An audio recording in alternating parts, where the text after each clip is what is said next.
Kia ora koutou, welcome along to our Friday GA seminar slot. Clearly, I am not Peter. Peter can't be with us today. He has asked me to stand in. For those of you who don't know me, my name is Mick. I'm a professor in the biochemistry department at the University of Otago, where Peter is based. I'm also the bioinformatics lead for Genomics Aotearoa. And probably another reason I got tapped for the job today, I'm based in the Centre for Translational Cancer Research here at Otago. So a big part of my research is in human disease, and particularly in cancer and the application of genomics. So I'm hugely interested in today's topic. So it is my absolute pleasure today to introduce our two speakers.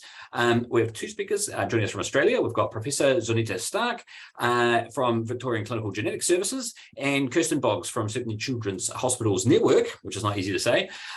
So Professor Stark is a clinician-researcher who is passionate about integrating genomics into healthcare, particularly as a first-tier test for children with rare disease. I'm reading from her bio right now, as you can probably tell.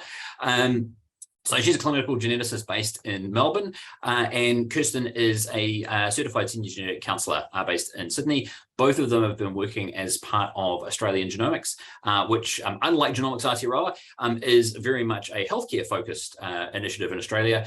So a national collaboration which is looking at translating genomic research into clinical practice in the healthcare space. So without further ado, I'll hand over to you both and let you kick things off. Thank you very much for agreeing to speak with us today. Thank you, Mick, for the kind introduction, and thank you very much for having us both today. Now, I'm just going to share my screen. Let's see how we go. Okay, so Kirsten and I are going to be talking about the Acute Care Genomics program that we have been involved with for the past 4 years, which basically the aim of the program was to bring rapid rare disease diagnosis to critically ill babies and children with suspected genetic conditions on a national scale. So just to step back a little bit from that goal and put this into a little bit of a context, the first human genome, as you will all know, it was sequenced approximately 20 years ago.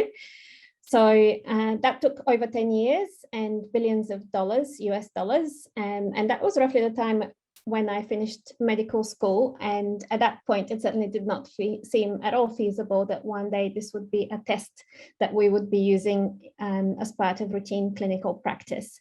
But a few things have changed to make that possible over the past 20 years. The first one, of course, is, and this is kind of a bit of an obligatory slide for all genomics talks, but of course, it's the advent of next generation sequencing technologies, which have very dramatically brought down the cost of genomic testing.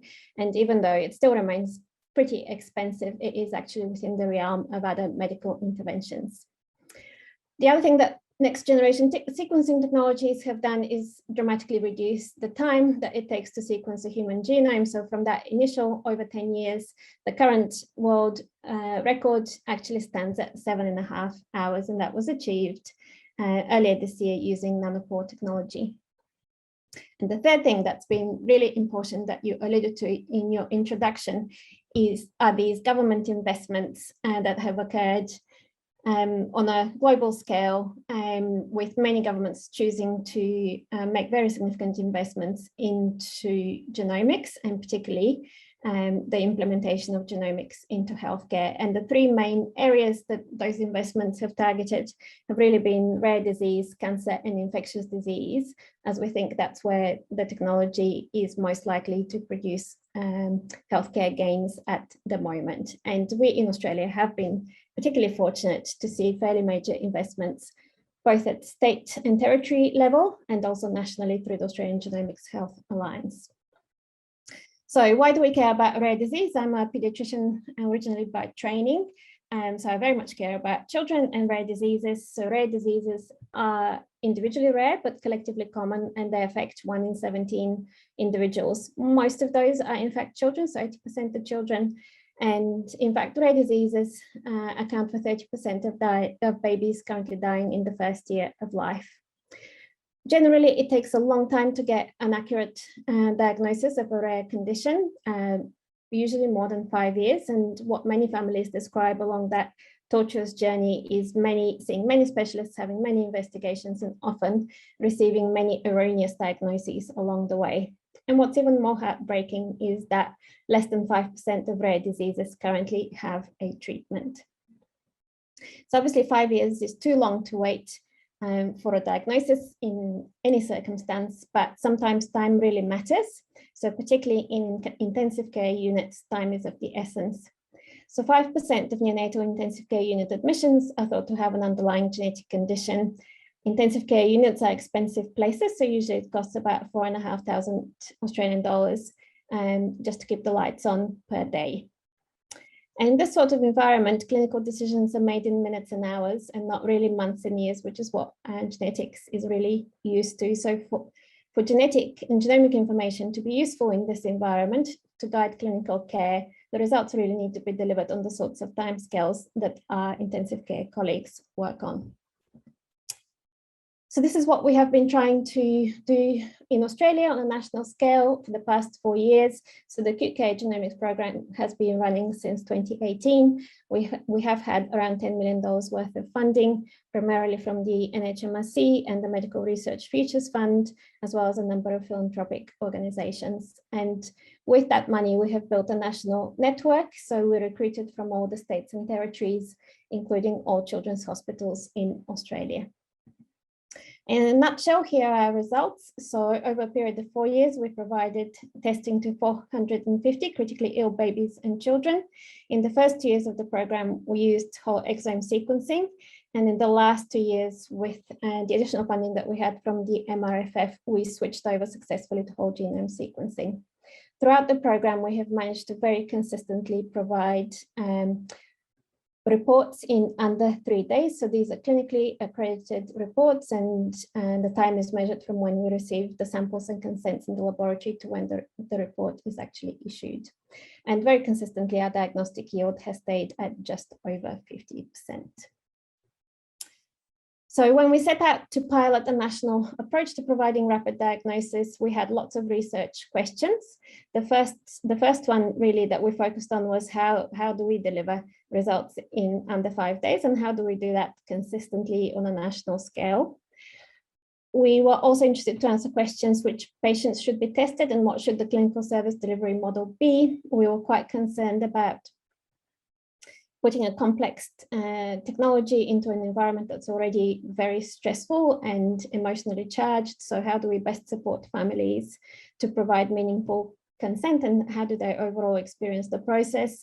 How do the results impact decisions, both for clinicians and for families? What's the diagnostic and clinical utility? Is this cost effective? And even if it is it a fair use of resources? So in terms of going faster, that required a complete redesign of our laboratory processes. So clinical and laboratory genetics is typically a 9 to 5, Monday to Friday affair. But really for this project, our laboratory had to switch over to 24/7 sample processing. For this, we also stated a very strong preference to doing trio testing. So that's sequencing the child together with both parents. That just makes it easier to analyze the data and also to report definitive results. So we only accepted duos when one parent was absolutely not available.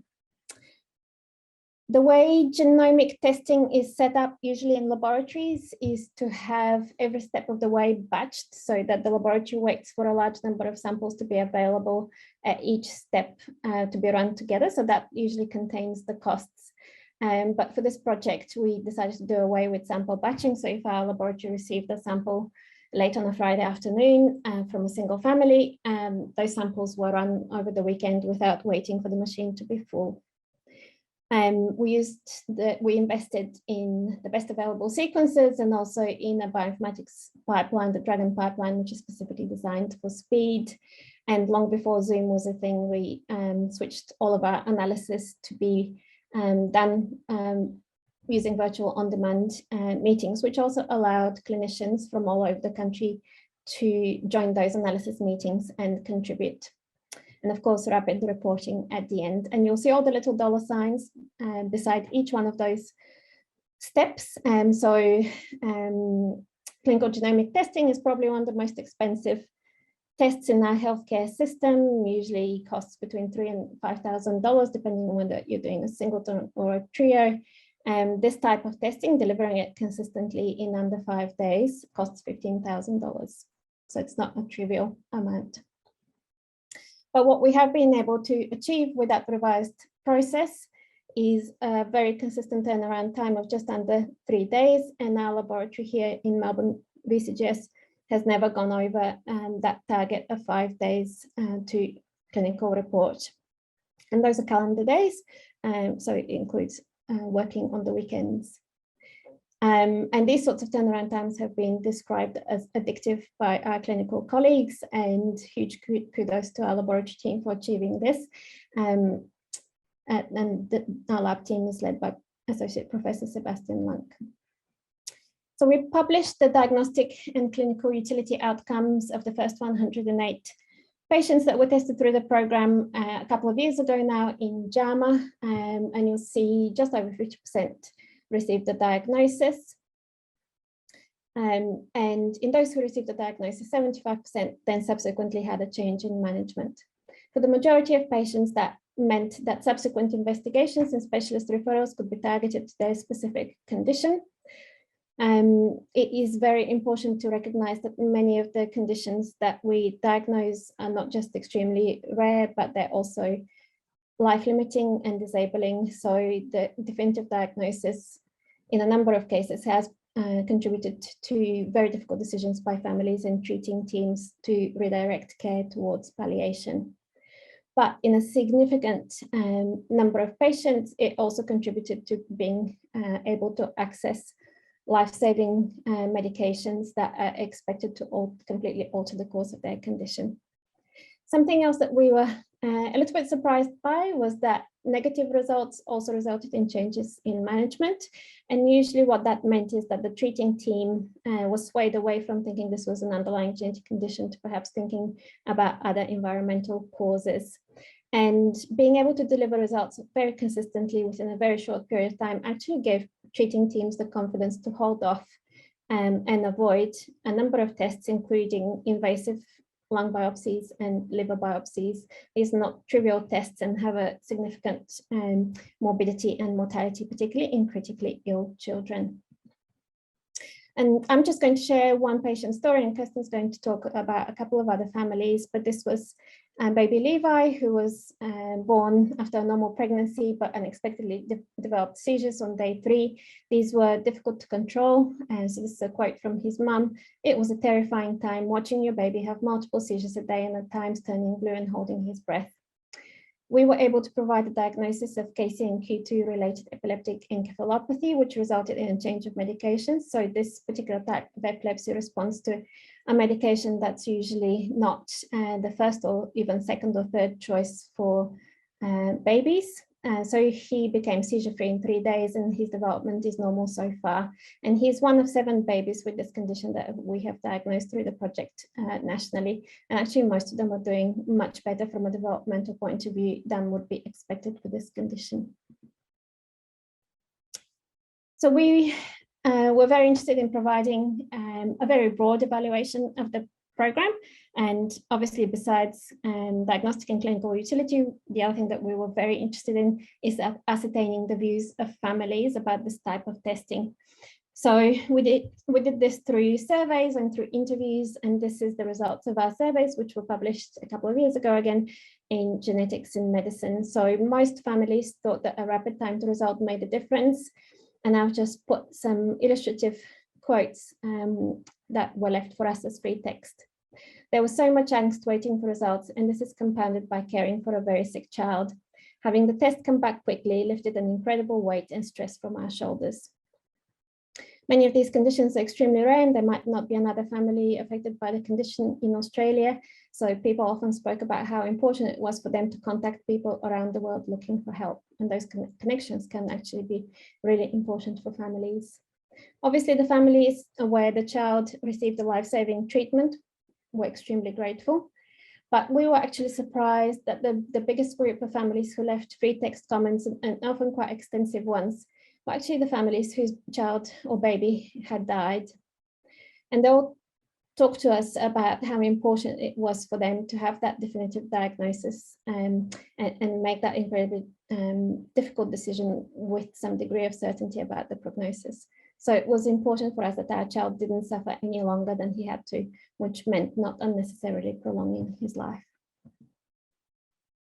We have been very conscious about supporting families, and Kirsten will talk a little bit more about this, but probably the biggest intervention of the study was actually to develop the role of the genetic counsellors as part of the acute care genomics team. So typically, genetic counsellors traditionally work in the outpatient setting, so this was definitely a new environment for them, but they have been absolutely invaluable in terms of supporting families, both pre-test, so trying to convey that complex information about what the test entails and making sure that they're providing meaningful consent and making the right decision for them, because it's not always the right decision to have the test, but also an incredibly important role in supporting the families after the result.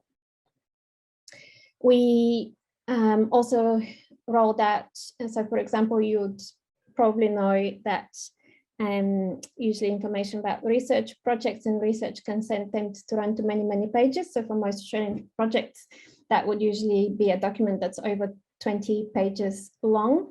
So for this project, we managed to convince the ethics committees that we can shrink this down to 1 page of the key facts. And that was in response to feedback from our counsellors and from families just about how challenging it is in this environment and to convey complex information, that we really need to be focusing on the key points rather than drowning in paperwork. The other thing that we developed is a single-page plain language family report. So this was given to families to summarize the results during result disclosure. And again, this was developed in response to feedback from families that it is difficult to retain information, and they would really appreciate something in writing that they can refer to. And the other feedback that we've had, so we've had very positive feedback about the rollout of this plain language family report, with some families saying that they shared it with 50+ friends and family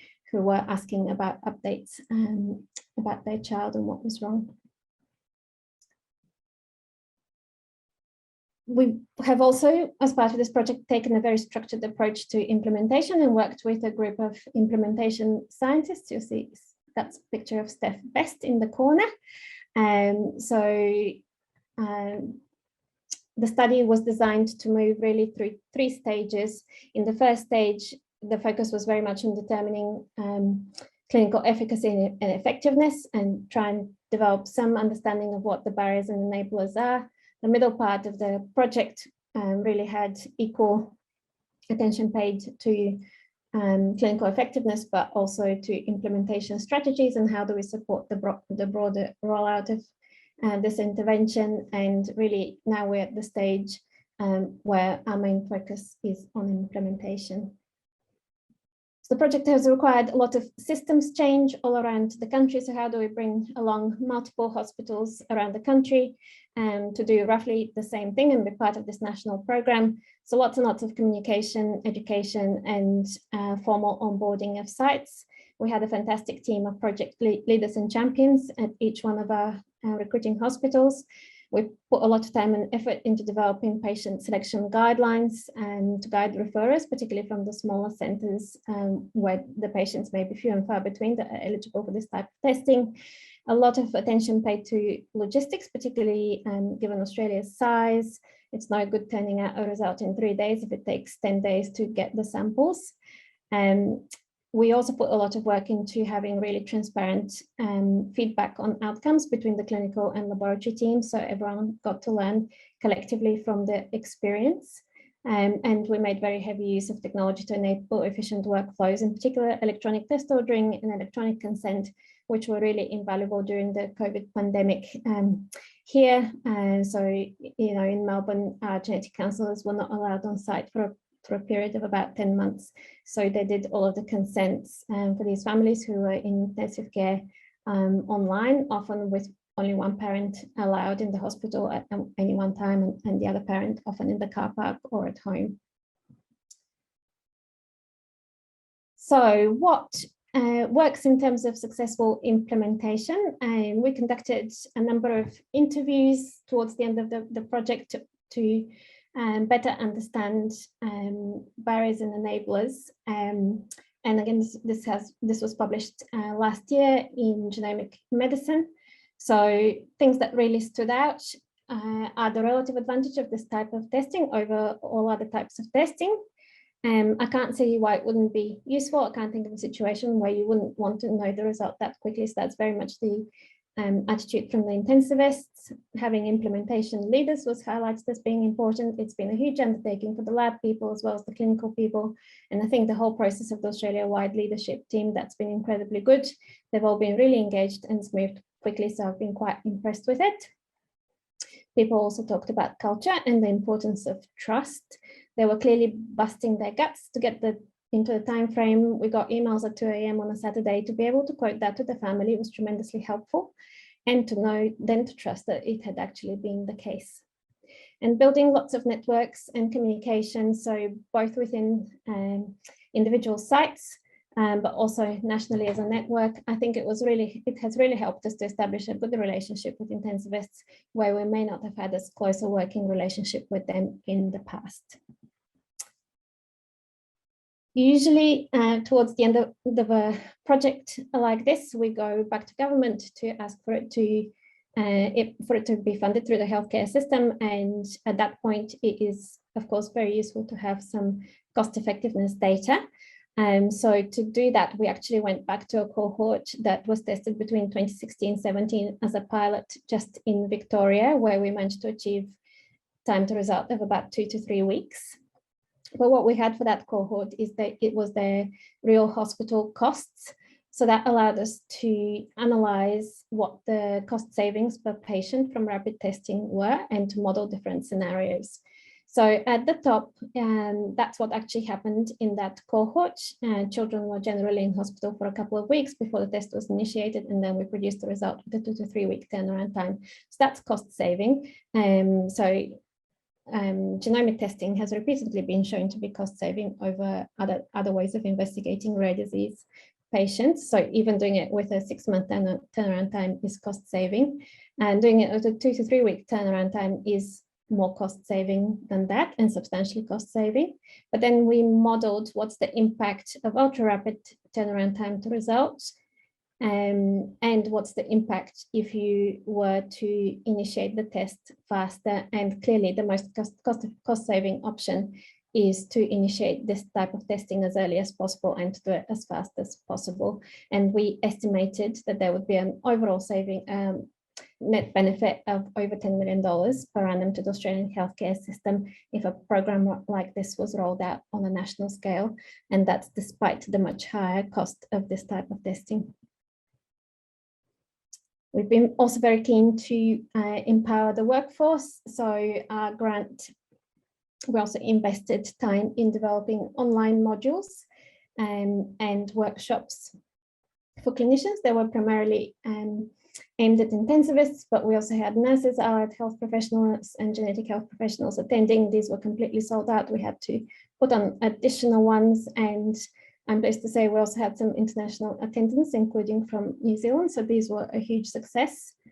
How does this all compare to what's happening in other countries? We're absolutely not the only ones doing this. There's been more than 20 studies totaling over 1,500 patients performed worldwide. They have all demonstrated high diagnostic and clinical utility from this type of testing. The evidence really is quite overwhelming, and this type of testing is now standard of care in NHS England, NHS Wales, and a number of the states in the US. Where are we at in Australia? Sadly, we are currently in the Valley of Death, and the project finished recruitment in mid-April. The test is still available through BCGS on a commercial basis. We have petitioned federal, state and territory governments at multiple levels for over a year to make this available. We think we have found a pathway through the Independent Hospital Pricing Authority, which actually determines the costs of hospital tests and then has a way of spreading that cost between the federal and state governments here. But unfortunately, the full process takes about 3 years to complete. In the meantime, the Victorian state government has decided to provide bridge funding for Victorian patients. So they've continued to have this type of testing, and we're are almost there with the Western Australian government, and we hope the other state and territory governments will follow. But rather than finishing on this downer, I guess what this program has tried to achieve is this virtual cycle between clinical and research genomics, where on the one hand, you measure the clinical, so you have the clinical implementation that allows you to measure things like diagnostic and clinical utility and cost effectiveness, and develop all of these improvement strategies in real time. But at the same time, another key aspect of this project was actually to make the genomic data available for research. And we've actually been very successful in, for example, identifying novel gene disease associations. We have more than 5 published, with another 5 or 6 in the pipeline. So overall, we have been extremely productive, and this is just a very small selection of over 30 papers that have come out of our program so far. And I'm just going to finish by thanking everyone who's been part of the Acute Care Genomics team around Australia and helped to make it a huge success. I'm going to stop sharing and pass over to Kirsten. Thank you, Zornitza. Hopefully I'm going to stop sharing. There we go. All right. I'm going to share my screen.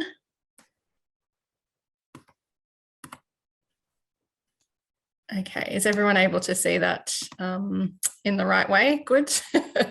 So thank you for allowing me to speak today. So as per that lovely introduction, my name is Kirsten, and I'm a Senior Genetic Counsellor working in Sydney across both the children's hospitals. So it's Sydney Children's Hospital Network. And I guess I've seen sort of roughly over 100 or more families through the acute care study over the last 4 years. And I will be speaking to you today about what genetic counsellors do in acute care, and then also introduce a couple of cases. So case 1 is Finn and case 2 Xander, to really demonstrate, I guess, the utility of acute care genomics, but also the importance of genetic counselling as well. So the genetic counsellor role in acute care, I guess really we sort of meet the family when they're first approved by the acute care team to say that we can offer this testing. So we're involved in pre-test counselling, building rapport with the family, which is obviously very important, but it can be quite difficult to do in such a traumatic environment. We take a family history, although not extremely detailed because of the timing and the traumatic environment again. If the parents are keen to learn more about genetic testing options available, we will then talk to them about, I guess, the various different options, including acute care rapid genomic testing. So we do actually offer them slower pace testing if they're not ready to kind of embark on rapid testing.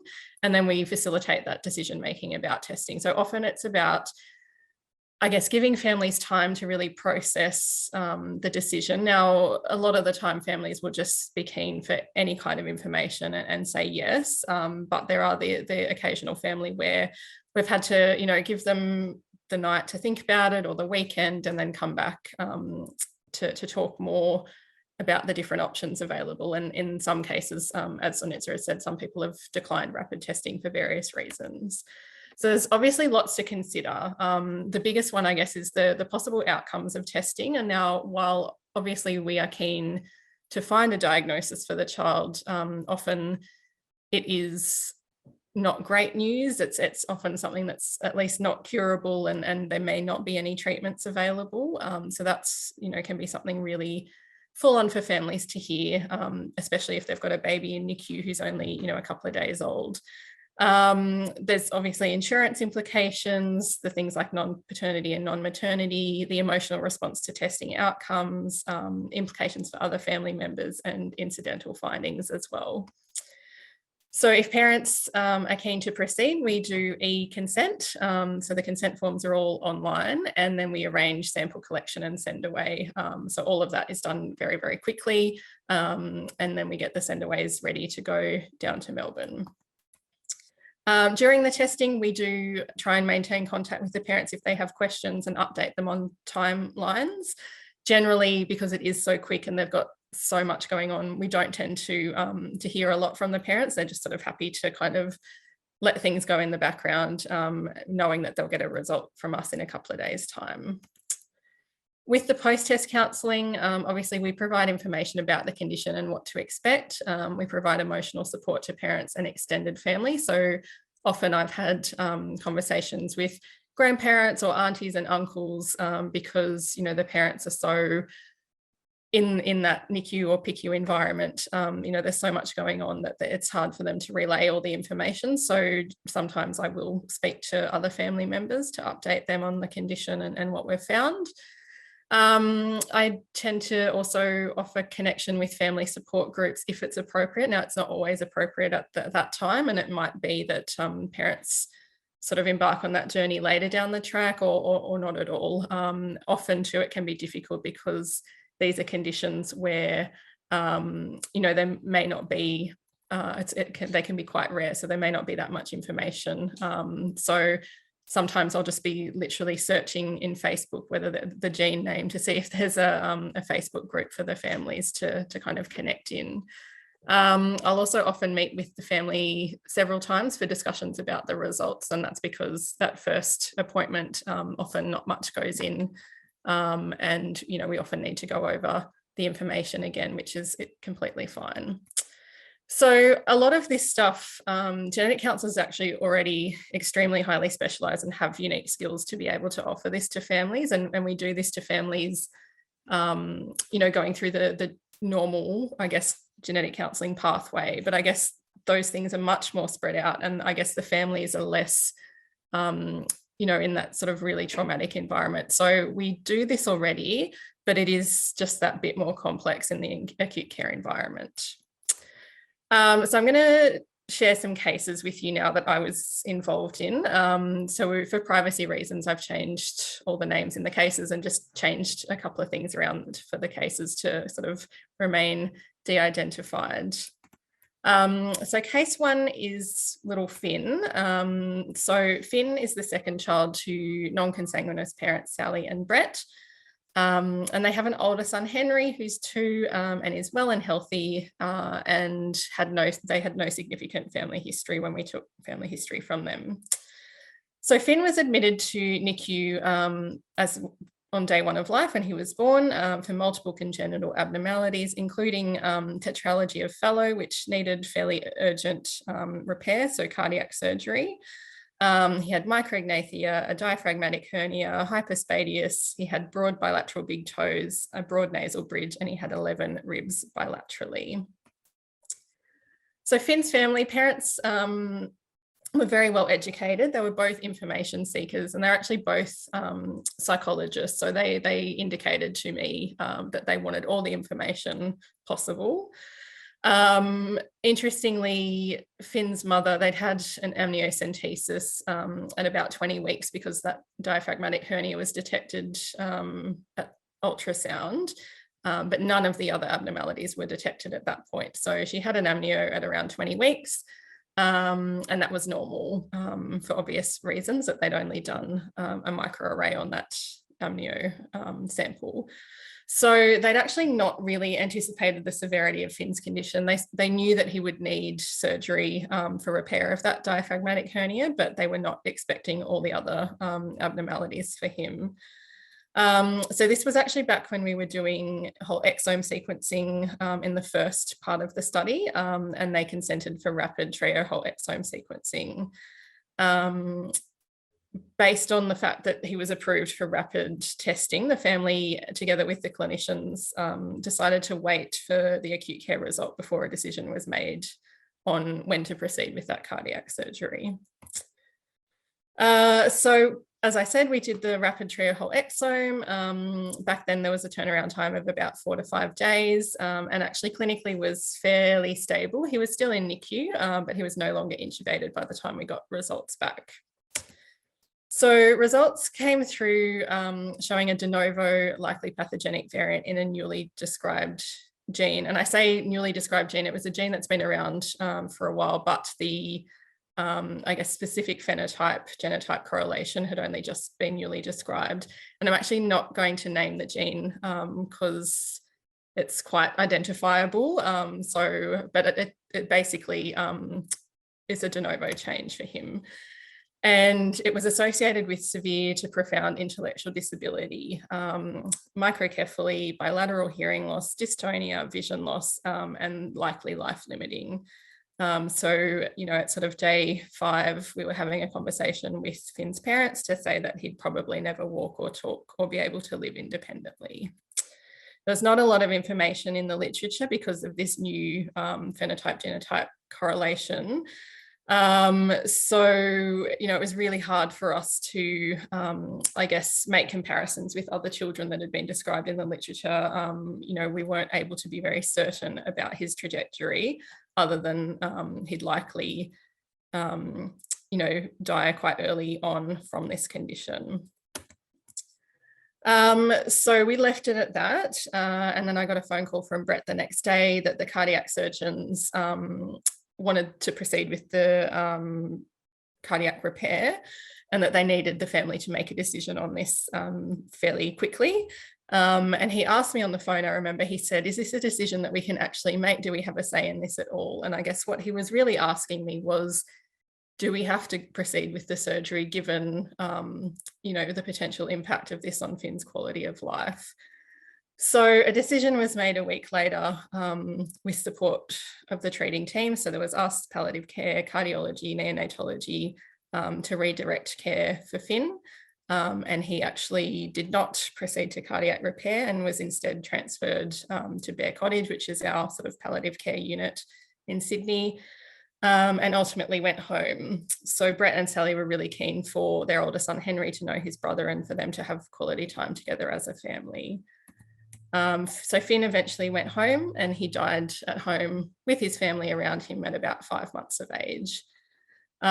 We saw the family 2 years later in their next pregnancy, which was unaffected, as you might guess, because it was de novo, but they still went ahead with testing.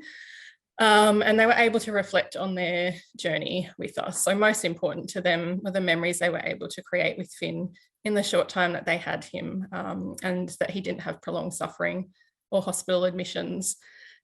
Mum particularly did mention that she sometimes struggled with the decision to know, you know, is this real? Have we made the right decision here? But ultimately, they were, for lack of a better, not happy with their decision, but, you know, they were comfortable in the decision that they'd made in the end. And I think, you know, it was a really brave decision of them to make. And they actually had a song made with Finn's heartbeat as a way to have him in their lives. So the music therapy team recorded his heartbeat before he died, and basically had that made into a song, which we all heard at a Grand Rounds presentation, and there was not a dry eye in the house, as you can imagine. So that was a really beautiful way of honouring Finn. So case 2 is Xander, and is a much happier case. So I thought I'd end on a happier note. So Xander is the second child to non-consanguineous parents, Chantel and Paul. They have a healthy 18-month-old daughter, Ava, and again, no significant family history. And this was a normal pregnancy, although Xander was conceived via IVF. Xander was admitted to NICU on day 1 of life. He had splenomegaly, hepatomegaly, thrombocytopenia, anemia, and respiratory distress. And we were consulted at around day 2 of his admission, and people were worried about a possible metabolic condition for Xander. So from Xander's family, he had good support from both sides of the family. Again, they were well educated. As I mentioned, they'd used IVF to conceive Xander and his older sister, Ava. But they really understood, Mum in particular really got it straight away that Xander's condition was likely to be quite serious. So both were keen to pursue rapid testing to help them understand Xander's condition. And this was fairly recently, so we did a clinical rapid trio whole genome for this family, and got results back in about 3 days. So again, Xander had somewhat stabilised in NICU, although had developed a serious infection whilst in hospital, so hospital-acquired infection. So the results came through, and for Xander, we found pathogenic variants in the GBA gene causing neonatal Gaucher disease. So there's two types of neonatal Gaucher, and we were unsure if Xander had the neurological involvement at this stage, which is obviously more severe. So you can have Gaucher disease that does not affect the brain, and then you can have the other type which does. So we were not sure at this stage which one he had. And so I guess for this family, because we were unsure, there is a treatment available for the non-neurological type where enzyme replacement therapy is approved and given. But what we couldn't tell them is, would this actually be helpful? Because if you did have the neurological version, the enzyme replacement therapy does not cross the blood-brain barrier. So I guess this was a tricky decision. I think not from the family, they were keen to proceed either way, and sort of understood that potentially this would not help. But I think, you know, from a clinician perspective, it was a bit, you know, just we questioned this a little bit, depending on the outcome, you know, unsure if it would be, the enzyme replacement would be helpful. And if there was neurological involvement, then obviously we couldn't predict whether this would be helpful at all. But again, on the flip side of that, could obviously lead to a really considerable difference in quality of life for Xander. And I think really importantly, the parents, you know, feeling like they'd done everything possible to help him, and we can't underestimate the importance of that. So Chantel, I guess like the next day just about, joined all of these neonatal Gaucher support groups, and has since said to us that she thinks that Xander's probably the youngest patient to ever have access to enzyme replacement therapy, because these children often don't get diagnosed this quickly. So Xander's now 18 months old and he's doing remarkably well. It seems that he probably didn't have the neurological version of this condition, and he's meeting his milestones and doing really well. So that's a really happy story. I guess they did ask the question why this wasn't screened for as part of the IVF process, and that is an important question, you know, thinking about reproductive carrier screening being offered to people planning or in the early stages of pregnancy. And what we used to say is, you know, that we couldn't possibly have known about this before you having Xander, but I guess now that has changed a little bit. And so, you know, I think that went back to the IVF team, and the family fed that back to them, that, you know, obviously this could have been detected before all of this happened to them. So in summary, acute care rapid genomic testing is complex. Genetic counsellors are crucial to the implementation of rapid genomic testing nationally. We have a unique skill set to not only help families through the acute care process, but also the non-genetic health professionals too. And obviously, you know, we've sort of brought the intensivists and neonatologists along with us, and have sort of upskilled them with each case, which has been really fascinating to kind of watch. And I guess ultimately that access to rapid genomic testing makes a difference to families, which is just highlighted by Finn and Xander's case presentations. So thank you to the families, the acute care team, and my colleagues, and thank you for the opportunity to present today. All right. In the absence of further questions, I'm going to thank you once again, ask everyone to push their clap buttons. But if anyone's got the last couple of questions, jump in there. But otherwise, thank you very much. That was absolutely fascinating. And we, as often is the case in New Zealand, look forward to taking all the hard work that you've done and trying to implement it on a smaller scale and smaller budget on the side of the Tasman Sea. Thank you so much for having us. Thanks. And thanks everyone for tuning in. Bye. Bye.